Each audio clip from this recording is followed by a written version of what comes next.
Arthur Schlesinger has an article in the paper today to address the question you raised about truth and that you started to answer. Let me see if you agree with this. He says, many people in America seem to feel that questions no one has a right to ask do not call for truthful answers. You would not agree with that? Oh, absolutely not.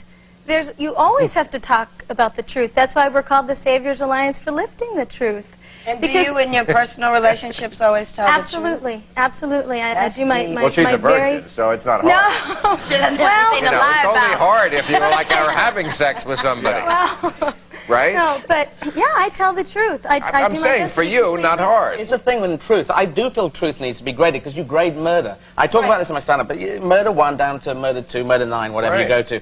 Grade the lies, because Hitler saying that, we're not killing the Jews and there's 6 million dead is let me finish on this, is a different thing to saying, did you park there and is that your car? No, it isn't my car. They're sort of lying about double parking. They're different levels of lies. A lie, whether it be a lie or an exaggeration, is disrespect to whoever you're exaggerating or lying to, because it's Quite not the opposite. respecting- It can be it's respect. Not Oh, you're protecting reality. them. Okay, It's not respecting What if reality. Hitler comes to you in the middle of the Second World War and says, do you have any Jewish people in your house? And you do have. Would you lie to him? That would be a lie. That would be Right. disrespectful to Good Hitler. question, Eddie.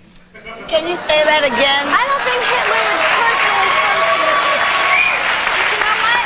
I believe that if I were in that situation... Whoa. Answer the question. I am. If I were in that situation, God would provide a way to shut do the up. right thing righteously. Come on. I believe that. And God is not there. Hitler's there and you're there. You- I guess we're talking about truth and its relativity, and you raised that interesting question about Hitler, which Christine couldn't really answer. Yes, I did answer that. Your answer was God will come to the door, too, and save you, which is silly.